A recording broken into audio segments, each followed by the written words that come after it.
না, আমি যেটা লক্ষ্য করছি বিভিন্ন সংবাদ মাধ্যম, প্রচার মাধ্যম, বিশেষ করে রাজনীতিকে নিয়ে যারা গবেষণা করেন এবং এই ভোটকে ভিত্তি করে তারা প্রথম থেকেই এই কাজটাতে যারা নিজেদেরকে ব্যাপৃত রেখেছেন, 6 দফা ভোট হয়ে গেছে।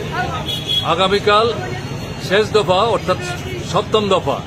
ভারতবর্ষের স্বাধীনতার পর এই দীর্ঘ সময় নিয়ে এর আগে শুধু একবারই ভোট হয়েছিল, এটা 51-52 সালে, আর এই দ্বিতীয়বার এই ভোট হলো। তারা যেটা বলছেন যে যত এগুচ্ছে বিজেপির অবস্থা খারাপ হচ্ছে এবং তাদের বক্তব্য হচ্ছে বিজেপি সংখ্যাগরিষ্ঠতা অর্জন করতে পারবে না, তারা সরকার তৈরি করতে পারবে না।